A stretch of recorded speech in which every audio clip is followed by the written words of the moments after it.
be certain people who will talk about public affairs, who will talk about the community affairs in a way that it had never been before.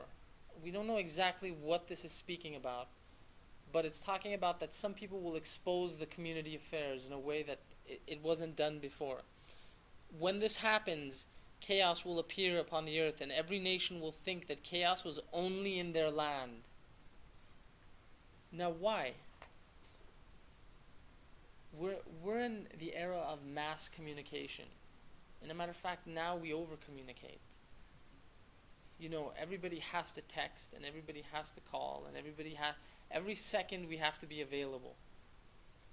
And we have to be able to communicate with other human beings. Why is it that at that time the people will only think that it's happening to them? We know that in Akhir Zaman that the social, political structure will be destroyed or somehow be severed at that time, meaning that borders will no longer exist. And also this tells us that possibly mass communication will no longer exist.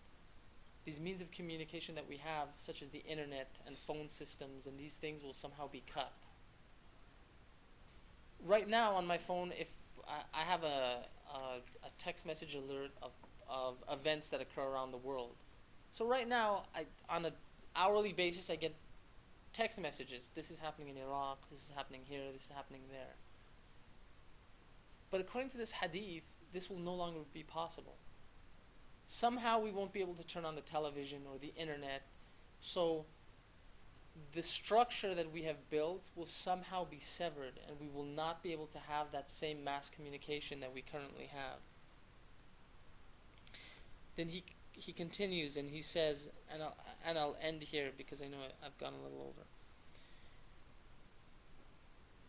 They will remain in that condition as long as Allah would wish them to remain. Then the earth will throw out the pieces of its heart, gold, silver, and other minerals, like these insides. But on that day, neither gold nor silver will be any benefit to anyone. So somehow what would happen would be that human beings would discover a way to take out the gold and the silver and the riches from the earth, but at that point it will be pointless, telling us that the world economic system would also no longer exist. Right now you can trade gold and silver is a valuable commodity. It's tradable. You can even go on the internet. You can buy and sell gold on the internet now.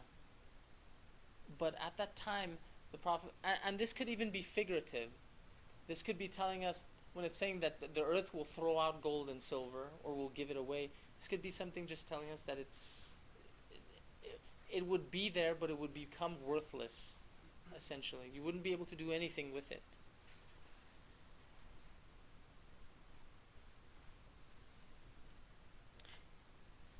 And then the tradition ends here. So, back to this ayah of Quran, ذَلِكَ الْكِتَابُ لَا رَيْبَ فِيهِ هُدًى لِلْمُتَّقِينَ الَّذِينَ يُؤْمِنُونَ بِالْغَيْبِ وَيُقِيمُونَ الصَّلَاةَ وَمِمَّا رَزَقْنَاهُمْ يُنْفِقُونَ.